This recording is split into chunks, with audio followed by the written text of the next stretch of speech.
నమస్కారం రేషియా టీవీ వార్తలకు స్వాగతం. నా పేరు సుమలత. వార్తల ముందుగా హెడ్లైన్స్.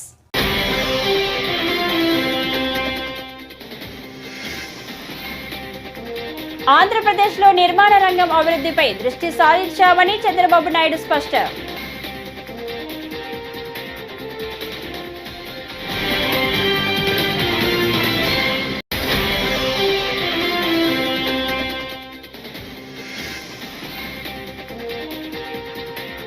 తెలుగు రాష్ట్రాల్లో ఘనంగా వైకుంఠ ఏకాదశి వేడుకలు.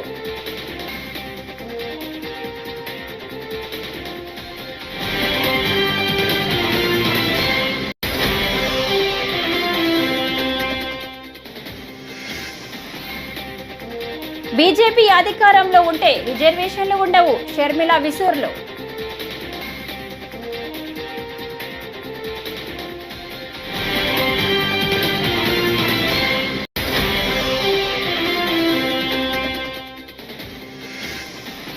టీటీడీ చైర్మన్, ఈవో, జేఈఓ, జిల్లా ఎస్పీలు ఓ క్రిమినల్ ముఠా. అంబటి రాంబాబు ధ్వజం.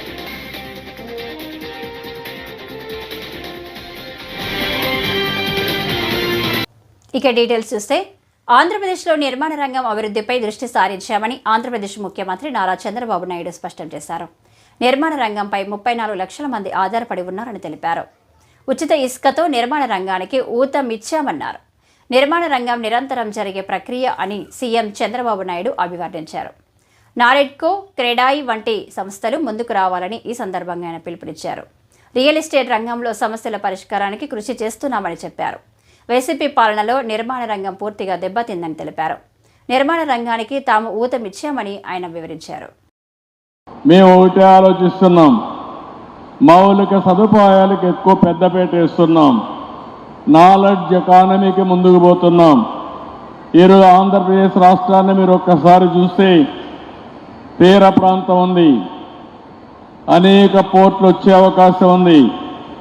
భవిష్యత్తులో పోర్ట్ లెడ్ మ్యానుఫ్యాక్చరింగ్ ఎకానమీ వస్తే ఎకానమీ భూమి పరిస్థితి వస్తుంది. నిన్నటి వరకు రామాయంపట్నం చూశారు, మామూలు ప్రదేశం. ఈరోజు ఆ రామాయంపట్నంలో ఒక పోర్ట్ వస్తూ ఉంది.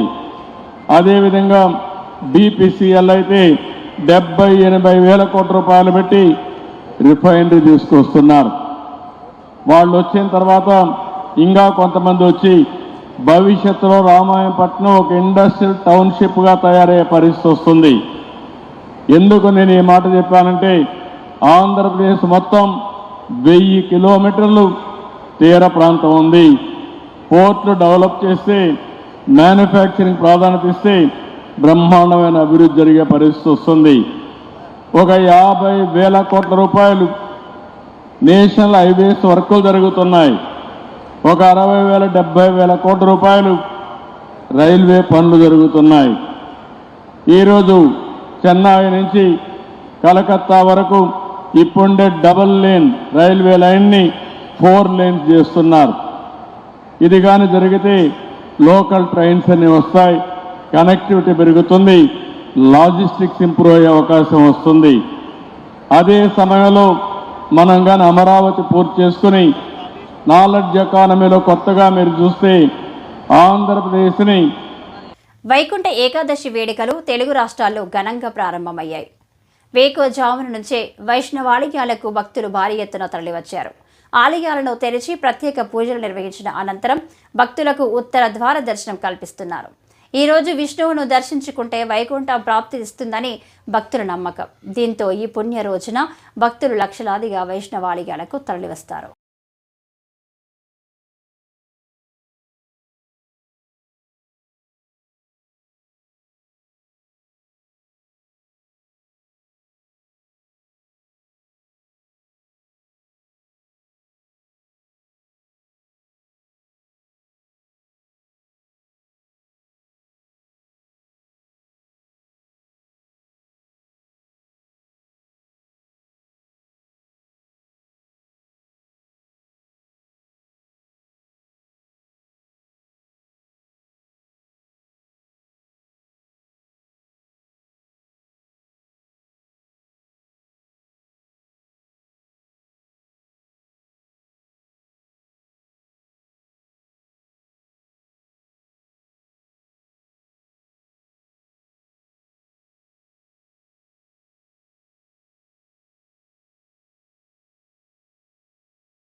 తిరుమల శ్రీవారి వైకుంఠ ద్వార దర్శనం టోకెన్ల జారీ సందర్భంగా తిరుపతిలో జరిగిన తొక్కిసలాట ఘటనకు రాష్ట్ర ప్రభుత్వం తరపున క్షమాపణలు చెబుతున్నట్టు డిప్యూటీ సీఎం పవన్ కళ్యాణ్ తెలిపారు. ఘటన జరిగిన ప్రాంతంతో పాటు ఆసుపత్రిలో చికిత్స పొందుతున్న బాధితులను పరామర్శించిన అనంతరం ఆయన మీడియాతో మాట్లాడారు. రాత్రి జరిగిన వైజాగ్లో ఉండి మోడీ గారి ఆధ్వర్యంలో దాదాపు 2,08,000 కోట్ల పెట్టుబడి సభ జరిగే వైజాగ్లో ఒక ఆనందకరమైన సమయంలో ఈ విధమైన దుర్ఘటన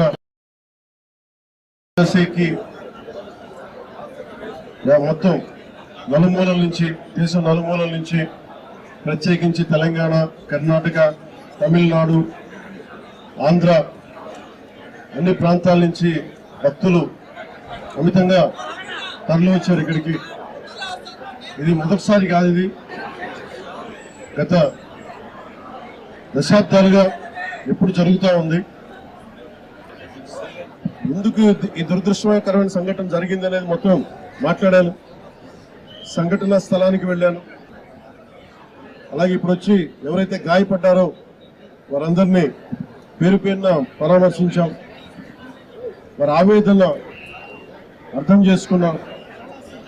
ఒకటే చెప్పాను, రాష్ట్ర ప్రభుత్వం తరపు నుంచి మనస్ఫూర్తిగా తప్పు జరిగింది, బాధ్యత తీసుకుంటున్నా. క్షమాపణలు రాష్ట్ర ప్రజలందరికీ,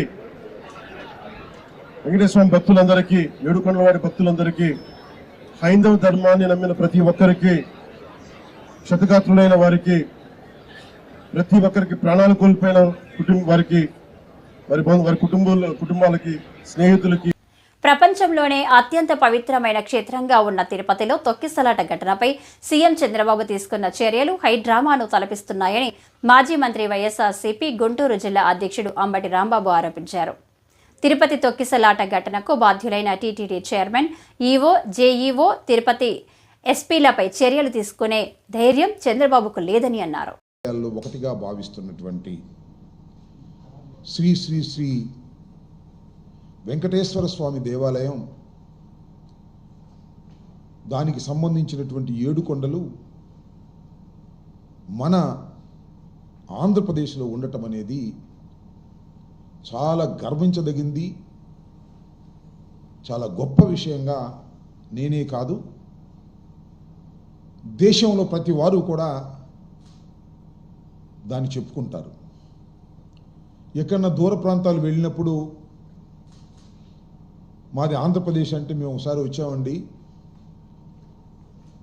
తిరుమల శ్రీ వెంకటేశ్వర స్వామిని దర్శించుకున్నాము, ఎంత అద్భుతమైనటువంటి భగవంతుడు, ఎంత గొప్ప దేవుడు, ఎంత చక్కని ప్రదేశము, ఎంత చక్కగా దాన్ని దేవాలయాన్ని అక్కడ ఉన్నటువంటి టీటీడీ ధర్మకర్తలు, టీటీడీ బోర్డు సభ్యులు ఎంత చక్కగా గొప్పగా దాన్ని చూసుకుంటున్నారు పవిత్రంగా అనేటువంటి మాట అనేక సందర్భాల్లో మనం ఇంటూ వస్తున్నాం.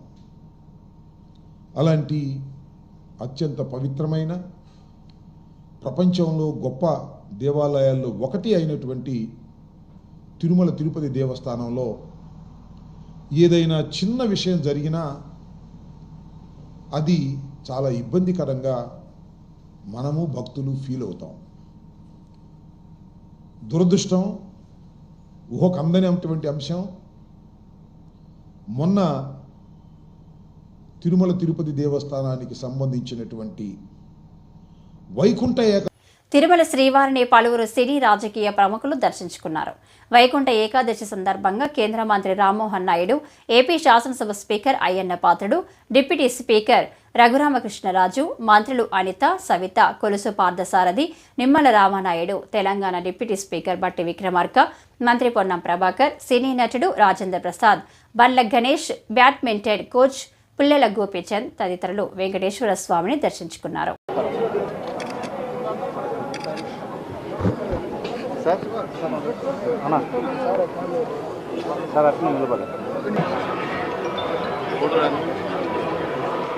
సరిపోతుందా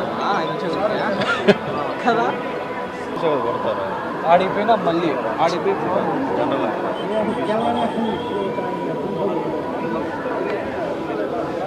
ఏడా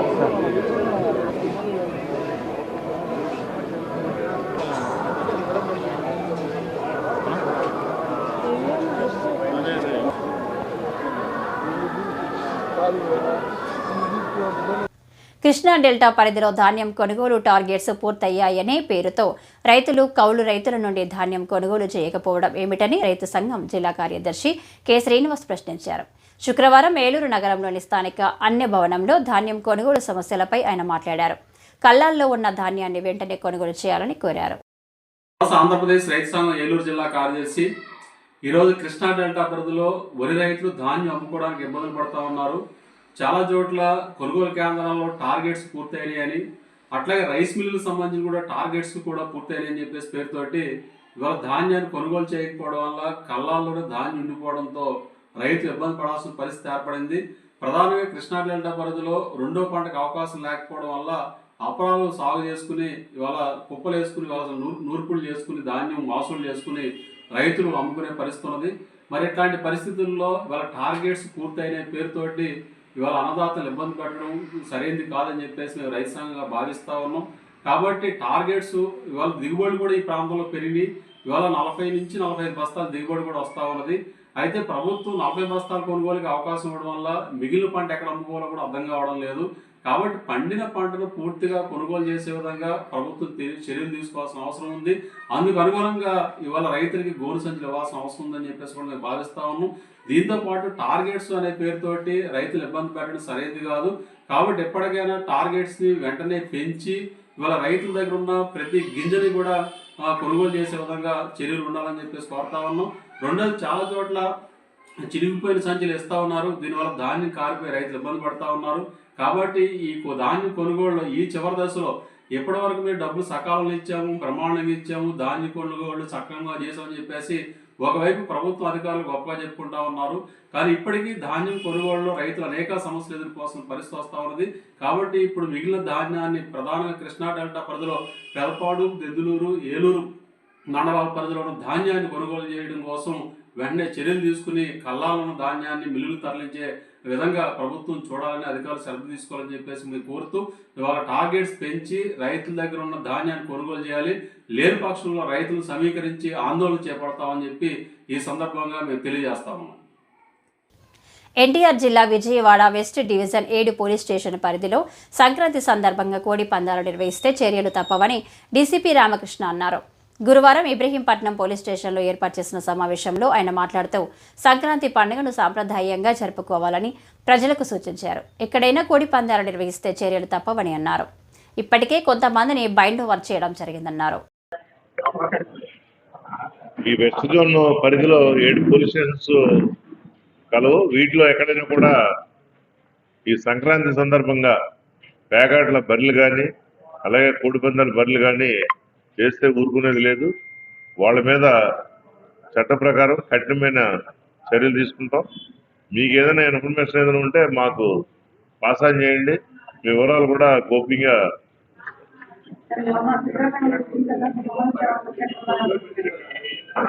ఆల్రెడీ ఇన్ఫర్మేషన్ పెట్టడం జరిగింది. మన ఈ మధ్యన మన విజయవాడ ఎన్టీఆర్ జిల్లా కమిషనర్ గారు ప్రతి పోలీస్ స్టేషన్ కూడా డ్రోన్స్ ఇవ్వడం జరిగింది. ఆ డ్రోన్స్ కూడా మనం ఫ్లై చేయడం జరుగుతుంది. ఒకళ్ళు అడిగి బైండ్ ఓవర్ చేస్తున్నామండి. మనకి 2 నిమిషన్స్ లో కొంతమందిని చేయడం జరిగింది. మిగతా పోలీస్ స్టేషన్స్లో కూడా చేస్తాం. ఈ కత్తులు కట్టేవాళ్ళని వీళ్ళందరినీ కూడా బైండ్ ఓవర్ చేస్తాం. తిరుపతి తొక్కిసలాట ఘటనలో టీటీడీ ప్రభుత్వం విఫలమయ్యారని వైసీపీ కీలక నేత బొత్స సత్యనారాయణ విమర్శించారు. వైకుంఠ ఏకాదశి ఏర్పాట్లపై దేవాదాయ శాఖ మంత్రి ఎందుకు సమీక్ష జరపలేదు? జరిగిన ఘటనపై క్షమాపణ చెబితే సరిపోతుందా? ఈ ఘటనకు ప్రాయశ్చిత్త దీక్ష ఎవరు చేస్తారు? ఓ మంత్రి కుట్ర అంటారు. జగన్ వచ్చే ముందు బాధితులకు డబ్బులిచ్చారని మరో మంత్రి అంటారు. ఏంటి అర్థం పర్థం లేని ఆరోపణలు అంటూ బొత్స ఫైర్ అయ్యారు. అసమర్థత వలన, నిర్లక్ష్యం వలన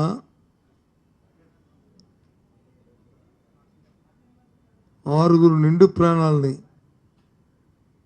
బలిగొన్న మైనం మనందరికీ తెలుసు. ఈరోజు ఈ వైకుంఠ ఏకాదశి నాడు ఆ దేవదేవుని దర్శించుకోవడానికి లక్షలాది మంది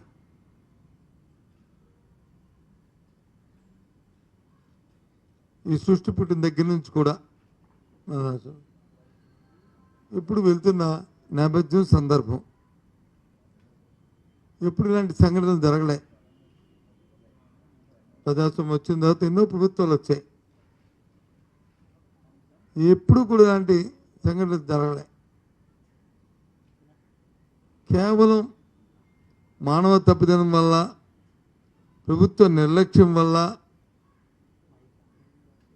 వాళ్ళ తాలూకు అనాలోచితమైన దురుద్దేశాల వల్ల జరిగిన కార్యక్రమం ఇది.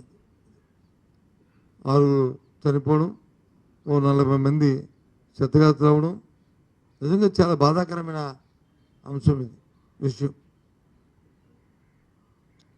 అయినప్పటికీ నేను చూసాం, ముఖ్యమంత్రి గారు వెళ్ళారు, వారితో పాటు వారి తాలూకు బృందం, మంత్రులు ఒక 6 మంత్రులు, వారితో పాటు వారి డిప్యూటీ ఉప ముఖ్యమంత్రి మరి బృందం అంతా కూడా వెళ్ళి వారు ప్రత్యక్షంగా పరోక్షంగా చూశారు. బీజేపీ అధికారంలో ఉంటే రిజర్వేషన్లు ఉండవని ఏపీ కాంగ్రెస్ అధ్యక్షురాలు వైఎస్ షర్మిల ఆరోపించారు. బీజేపీ అధికారంలో ఉంటే రాజ్యాంగాన్ని మారుస్తారని మండిపడ్డారు. అంబేద్కర్ కోసం కాంగ్రెస్ నేతలు మాట్లాడితే బీజేపీ నేతలు తట్టుకోలేకపోతున్నారని అన్నారు. ఇవాళ విశాఖపట్నంలో వైఎస్ షర్మిల పర్యటించారు. ఈ సందర్భంగా షర్మిల మీడియాతో మాట్లాడుతూ పార్లమెంటులో కేంద్ర హోంమంత్రి అమిత్ షా అంబేద్కర్ను అవమానించారని మండిపడ్డారు. ఇటీవల కాలంలో మనం అందరం చూసాం, పార్లమెంటులో నిండు సభలో అమిత్ షా గారు సాక్షాత్ హోమ్ అఫేర్స్ మినిస్టర్ అంబేద్కర్ గారి గురించి ఎంత హేళన చేసి మాట్లాడారో చూసాం. ఒకసారి మళ్ళీ ఎల్ఈడీలో ఒకసారి ప్లే చేస్తాం. मान्यवर अभी एक फैशन होगा, है आम्बेडकर आम्बेडकर आम्बेडकर आम्बेडकर आम्बेडकर आम्बेडकर। इतना नाम अगर भगवान का लेते तो 7 जन्मों तक स्वर्ग मिल जाता, तो अच्छी बात है.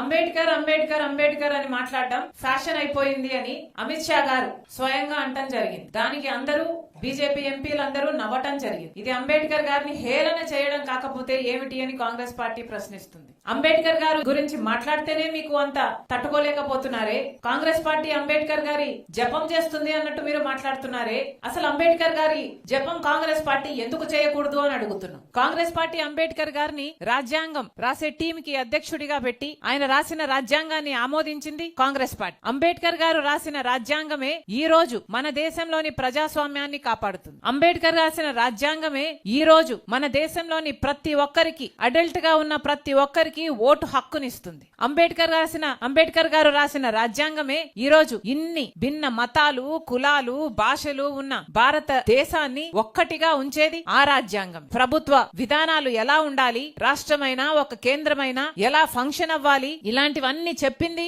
అంబేద్కర్ గారు రాసిన రాజ్యాంగమే. ఈ రోజు ఈ దేశంలో ప్రతి ఒక్కరు సమానంగా, స్వేచ్ఛగా, సగౌరవంగా బతుకుతున్నారు అంటే దానికి కారణం అంబేద్కర్ గారు రాసిన రాజ్యాంగమే. మరి అలాంటి అంబేద్కర్ గారి గురించి మేము జపం చేస్తే మాత్రం తప్పేంటి, మీరు ఎందుకు జపం చేయటం లేదు, మీరెందుకు మాట్లాడడం లేదు అని కాంగ్రెస్ పార్టీ ప్రశ్నిస్తుంది. ఈ రోజు అంబేద్కర్ గారు గురించి మాట్లాడితేనే మీకు అంత తట్టుకోలేకపోతున్నారే, మీరు రాజ్యాంగాన్ని కాపాడతారని గాని, రిజర్వేషన్లు మీరు ఇంకా బ్రతికిస్తారని గాని సామాన్య ప్రజలు ఎలా నమ్మాలి? అంబేద్కర్ గారంటే ఎవరండి? అంబేద్కర్ గారంటే బడుగు బలహీన వర్గాల వాళ్ళ జీవితాలలో వెలుగులు నింపినవాడు. అంటరానితనం ఈ రోజు మన దేశంలో లేదు అంటే దానికి కారణం అంబేద్కర్ లాంటి నాయకులు. ఈ రోజు ప్రపంచమే భారత రాజ్యాంగాన్ని ఇంత గౌరవిస్తుంది అంటే దానికి కారణం అంబేద్కర్ గారు. మరి అలాంటి అంబేద్కర్ గారిని మీరు అవమానిస్తూ, హేళన చేస్తూ నిండు సభలో, పార్లమెంటులో ఇంత ఘోరంగా మాట్లాడుతుంటే సామాన్య ప్రజలు గమనిస్తూ. డిప్యూటీ సీఎం పవన్ పిఠాపురం నియోజకవర్గం పర్యటనలో భాగంగా రాజమండ్రి, కాకినాడ ఏడీబీ రోడ్డు పనులను శుక్రవారం పరిశీలించారు. కాకినాడ తూగో కలెక్టర్లు ప్రశాంతి, షాన్ మోహన్ ఆయనకు పనుల గురించి వివరించారు. 5 ఏళ్లలో ఈ మార్గంలో 378 రోడ్డు ప్రమాదాలు జరిగి 178 మందికి పైగా ప్రాణాలు కోల్పోయినట్లు సమాచారం కాగా, గేమ్ చేంజర్ ఈవెంట్ నుంచి వెళ్తూ రోడ్డు ప్రమాదంలో యువకులు చనిపోగా ఈ ఘటనా స్థలాన్ని పరిశీలించారు.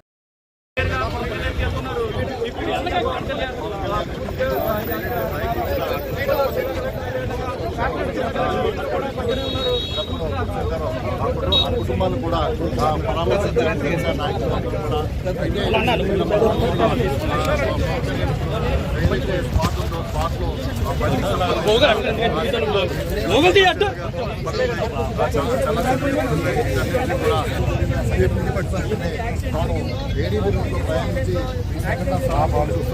రోడ్డు పరిస్థితి కూడా ఎలా ఉందో పవన్ కళ్యాణ్ అదే రోజు ప్రకటించారు. అందరూ భాగంగానే ఈరోజు ఇక్కడికి వస్తూ పవన్ కళ్యాణ్ ఇక్కడ ఈ ఘటనా స్థలాన్ని ఎవరైతే పరిశీలించారు.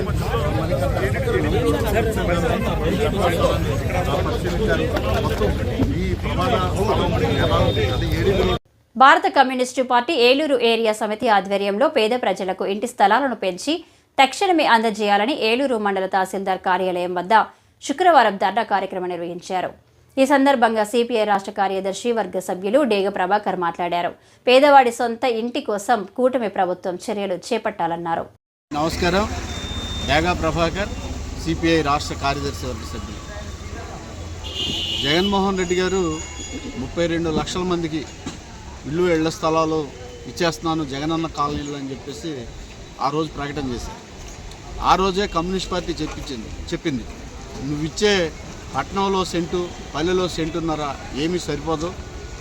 పట్టణంలో కనీసం 2 సెంట్లు, పల్లెల్లో 3 సెంట్లు ఇస్తే న్యాయం జరుగుతుంది. ఆయన కమ్యూనిస్ట్ పార్టీ మాట పెడచెవిని పెట్టి ఆయన పద్ధతిలో ఆయన ఇచ్చాడు. 3.5 ఏళ్ల నుంచి ప్రజల పక్షాన నిరంతరం ఈ సమస్య పరిష్కారం చేయమని కొట్లాడింది కమ్యూనిస్ట్ పార్టీ. పట్టణంలో 2 సెంట్లు, పల్లెల్లో 3 సెంట్లు ఇల్లు కట్టుకోవడానికి 5 లక్షలు ఇమ్మని. దాంతో కూటమి ప్రభుత్వం ఎన్నికల సందర్భంగా కమ్యూనిస్ట్ పార్టీ డిమాండ్స్ని యాక్సెప్ట్ చేసింది. అంటే 5 లక్షలు మాత్రం 4 లక్షలు చేసింది. మేము ఆనాటి నుంచి ఈనాటికి 5 లక్షల మీద నిలబడ్డాం. గతంలో సచివాలయాల దగ్గర ఆందోళన చేశాం, దరఖాస్తులు పెట్టించి పేదలతోటి. ఇవాళ ఎంఆర్ఓ కార్యాలయాల దగ్గర రాష్ట్రం మొత్తం మీద కమ్యూనిస్ట్ పార్టీ అట్లాగే వ్యవసాయ కార్మిక సంఘం సంయుక్తంగా ఆందోళన చేస్తూ ఉన్నాయి. అంటే ప్రజలు గ్రహించాల్సింది ఏమంటే వాళ్ళ సమస్యల పరిష్కారానికి నిరంతరం పోరాడేది కమ్యూనిస్ట్ పార్టీ అనేది మాత్రం ప్రజలు గుర్తించాల్సి ఉంది. దాంతోపాటు కూటమి ప్రభుత్వం కూడా వాళ్ళు ఎన్నికల్లో ఇచ్చిన వాగ్దానాన్ని ఖచ్చితంగా అమలు చేయడానికి ప్రయత్నం చేయాలి. దానికి వాళ్ళు అనేది ఏమంటే లోటు బడ్జెట్ అనో రకరకాల పేర్లు చెప్తా ఉన్నారు. బడ్జెట్ ఏమీ లోటు కాదు. ఎందుకంటే ఆయన దగ్గరగా 2,94,000 కోట్లతోటి బడ్జెట్ ప్రవేశపెట్టారంటే బాగా డబ్బు ఉందనే దాన్ని బట్టి అర్థమవుతుంది ఆంధ్ర రాష్ట్ర ప్రజలకి. కాబట్టి కూటమి ప్రభుత్వం ఇచ్చిన హామీని ఖచ్చితంగా అమలు చేయాలని కమ్యూనిస్ట్ పార్టీ డిమాండ్ చేస్తూ, దాంతోపాటు టిట్కో ఇళ్ళు ఏవైతే ఉన్నాయో ముందు టీడీపీ ప్రభుత్వం అప్పుడే దాన్ని ప్రారంభించారు, చాలా భాగం కంప్లీట్ అయినాయి. వాటిల్లో కూడా 3,60,000 మంది ఉన్నారు. వాళ్ళకు కూడా తక్షణం ఆ టిట్కో ఇళ్ళు అందించడానికి అప్పగించడానికి కావాల్సిన ప్రయత్నం కూటమి ప్రభుత్వం చేయాలని, లేకపోతే వ్యవసాయ కార్మిక సంఘం కమ్యూనిస్ట్ పార్టీయే కాకుండా ఈ సమస్యల మీద ఎవరెవరు కలిసి వస్తారో అందరినీ కలుపుకొని ఈ ఉద్యమాన్ని మరింత ఉధృతం చేయడానికి సిద్ధంగా ఉన్నామని చెప్పేసి ప్రభుత్వాన్ని హెచ్చరిస్తా ఉంది. మద్యానికి డబ్బులు ఇవ్వకపోవడంతోనే భార్య శ్రీలక్ష్మి, కుమార్తె గంగోత్రిలను గంగాధర్ రెడ్డి హత్య చేశాడని రూరల్ సీఐ వెంకటరమణ తెలిపారు. బుధవారం సాయంత్రం స్థానిక రూరల్ పోలీస్ స్టేషన్లో నిర్వహించిన మీడియా సమావేశంలో ఆయన తెలిపారు. ఈ సందర్భంగా మాట్లాడుతూ తొండూరు మండలం టి తుమ్మలపల్లి గ్రామంలో భార్య, కుమార్తెలను హత్య చేసిన కేసులో నిందితుడిని అరెస్టు చేసి రిమాండ్కు పంపడం జరిగిందన్నారు. నిన్నటి దినము తొండూరు మండలం టి తుమ్మలపల్లి గ్రామంలో భర్త భార్యను మరియు కూతుర్ని మర్డర్ చేయడం జరిగింది. అందులో తాను మద్యానికి బానిసై ఎప్పుడు భార్యను, పిల్లలను డబ్బుల కోసం వేధిస్తూ డబ్బులు ఇవ్వలేదనే ఉద్దేశంతో తాగి రాత్రి 1-2 గంటల మధ్యలో ఉన్న మరణ ఆయుధాలను ఉపయోగించి తలపైన బలంగా కొట్టడం వల్ల కూతురు మరియు భార్య చనిపోవడం జరిగింది. కేసు కట్టి దర్యాప్తు చేసి అందులో ముద్దాయిని ఈరోజు ఈ తుమ్మలపల్లి గ్రామ శివారులో చింతకొండ రోడ్లో అరెస్ట్ చేయడం జరిగింది. అరెస్ట్ చేసి ముద్దాయిని రిమాండ్కు తరలించడం జరుగుతుంది. అదే ఆ అమ్మాయి ఇంకా చనిపోలేదనే ఉద్దేశంతో అక్కడున్న కొడవలు తీసుకొని గొంతు కూడా కోసాడని చెప్పి తను ఒప్పుకున్నాడు. కాబట్టి అతన్ని ఈరోజు అరెస్ట్ చేసి రిమాండ్ చేస్తాం.